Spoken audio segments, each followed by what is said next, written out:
Sponsored by Power Pole.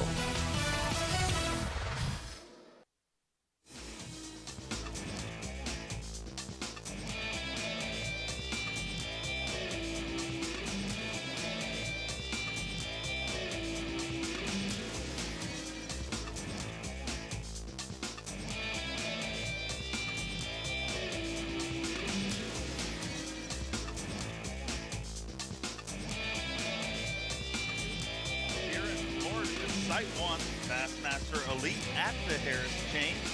And right atop our leaderboard, Jake Whitaker. And look, Jay Yellis just popped up into second place. Lots going on here at the second stop of 2022. And this all-important stop in Florida. Every time we come to Florida, you hear anglers talk about how they love it and some anglers hate it. But if you didn't do well at the last one, you better do well here or you find yourself in a huge deficit going into the season. Davey Height, you have guaranteed me a double-digit fish this week. Are we going to see it? I didn't guarantee now, my friend. You asked my opinion, I gave it to you. But it's almost a guarantee because I did say it rather quickly. But I think we will see a 10-pounder caught today, or it might be Sunday. But there's too many big ones here not to see one of them this week. Well, we will definitely see them, and we'll see it all go down live here. And I am joined... You've heard his voice. Welcome him to the set here. Bassmaster Classic champion, two-time Angler of the Year, and Bass Fishing Hall of Fame inductee Davey Height. He comes with all the statistics. I just moved the hole that makes the words. But, Davey, what surprises you here today? Not as many big females being up on the beds. We saw it in some other lakes we fished the last few days away from here, but only about 45 minutes away. But talking to the anglers this morning and them being out on the water this morning with Ashley, a lot of those small males up on those beds, but not females. The full moon was Wednesday night. It should all set up to be perfect, and they just haven't shown up. But we've got, after today, 3 more days for them to show up, and I know they will one day, maybe this afternoon. Yeah, I look forward to seeing it, but let's catch up on what happened today with our Toyota Midday Report. And who better to start with than the guy who won just last week, John Crews, a 2-time Elite Series champion. Absolutely, and never underestimate momentum in this sport, and obviously John Crews has all the momentum among the Bassmaster Elite anglers. He was able to win his second Elite event. Been fishing a long time and made a lot of classics. I think about 12 classics for John Crews, a great fisherman, well respected throughout our industry. Finally got his second victory last week, which we were all glad to see that. And boy, the momentum certainly carried on this week. He got started off this morning around a lot of other boats, but just out fishing some of the good anglers around him. Pressure definitely something you're going to get used to fishing in Florida, especially this time of year. Most of the country dealing with inclement weather, and everybody rushes down to Florida. Is that the reason we're seeing so much offshore fishing? Well, it's just a great offshore lake with all the shell beds and even some rock here, and it's unusual in Florida, but a lot of it here on the Harris Chain. And Gerald Swinton fishing offshore, but not any boats around him. John Crews was around probably 8 or 10 other boats, but Gerald Swindle, no one in sight around him.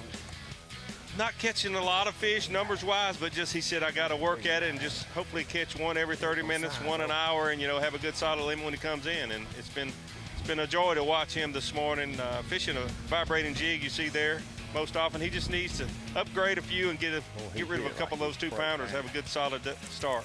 Well, we talk about all the people flocking to Florida to enjoy the weather. If that dude's in the lead going into the final day or in contention, there's going to be a lot of people showing up here. But, John Cox. If anybody can rain on his parade, it will be this guy. 31 pounds, 15 ounces yesterday. Told me he was going to a fish this morning as big as my leg. Well, I guess there was a when John Cox says, I'm going to start on a double-digit fish, it gets everyone's attention. Now, evidently, that fish was not there for him this morning. He only has about 12.5 pounds so far, but you better watch out for John Cox. And speaking of people showing up, last week a lot of people showed up on Sunday thinking John Cox was going to win that event, and he said, I really had the chance, I just lost some of the fish. He was really shocked when I talked to him after the tournament, like, shell-shocked. He said, I just really did not expect it to be that tough, and that kind of seems like what's happening with Drew Benton today.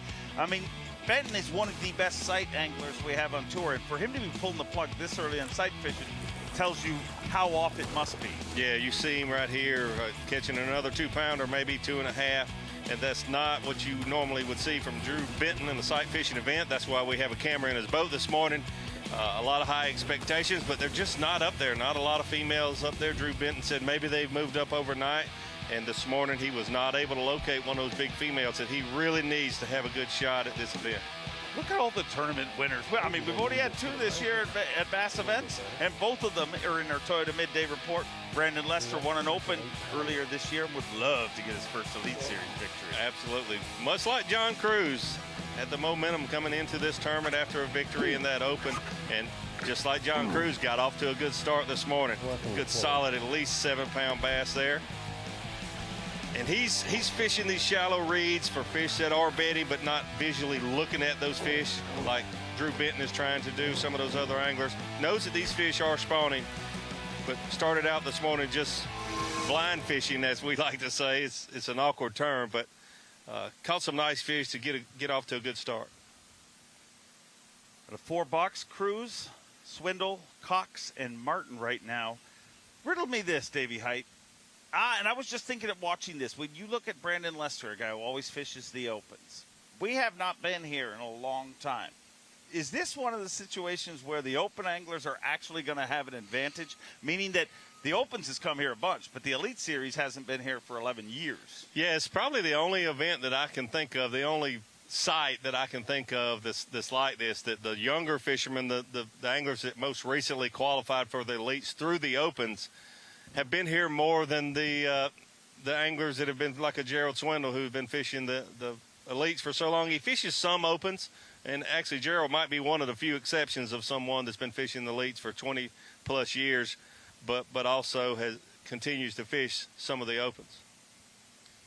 Don't count out Cox. I drove through DeBerry, Florida, and it's like 30 minutes from here, and as soon as I drove that, I'm like, oh boy, you can't tell me he doesn't know a thing or two. And he did. I mean, he told me he's got a lot of experience on all of these lakes. The gamble is just committing where to go. Explain to me how tough. Like, what are the options? Well, I always want to be around good cover. The best available cover. In Florida, the best available cover is the best vegetation. And we all, as tournament anglers, I think, look for hydrilla when you come to Florida. And you look for hard bottom close to the hydrilla areas where there's shale beds or rock itself. And that's what I want to look for first and foremost. But this time of year, looking at the full moon, middle of March, if I were in this event, the first practice day, I'd put the trolling motor down and cover a lot of just the shoreline, the bank, to look for fish on bed. And I'm sure that's what a lot of these anglers did. And they found a lot of fish on bed, but not as many females as expected. And it's really been a surprise to me and everyone else that I've talked to about it. I just really can't understand why there aren't any more bigger fish up there, pairs of fish, the males and the females. In your opinion, how long do the females stay up there? Oh, it all depends on time of year. And when I say time of year, you're like, well, it's a spawn. But in Florida, the spawn starts in, I'm going to say December, but definitely in January, and goes, I've caught spawning bass on Lake Okeechobee in October. Wow. So, I mean, but when the water temperatures are higher and those fish are spawning, the process doesn't take as long. When the first wave comes up in the early part of the year, and you have a cold front move in and the water gets colder again, it can take a lot longer. But the female usually doesn't stay up there, but about a day, I would say. Sometimes it might be 3 or 4 days, but usually it's not very long for the female. The male can stay up there as much as a week or more. Watching Drew Benton and Brandon Lester right now, and as we reported, Benton was committed to sight fishing and just 15 minutes ago said, it's not happening, I'm going to start moving. Yeah, he can't help but look. The sun is out pretty well where he's at right now. There's some places, and felt a little bit of rain here where we are just a few minutes ago. So just patchy clouds and little spots of rain, but it looks like he's in an area where really be good forward looking, and he's trucking along with a trolling motor there pretty good, just hoping to run across one of those 10-pounders like we're going to see come to the scales. What is the riskiest run here? Oh, I think it's definitely going to Apopka. Okay. Because that lock only holds 3 boats. And you don't know if you pull up there and there's 3 boats ahead of you, or 18, or not 18, but it could be 15 boats ahead of you.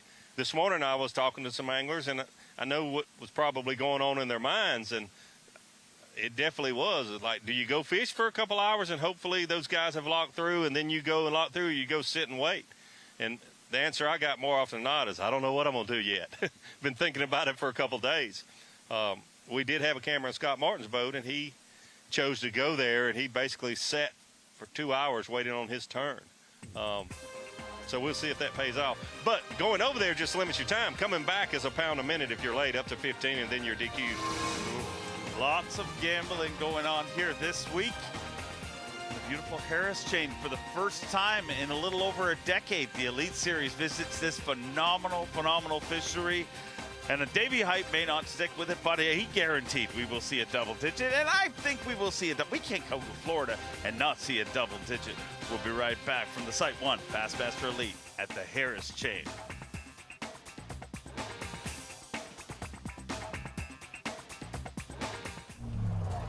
What's up, Jones? Jones.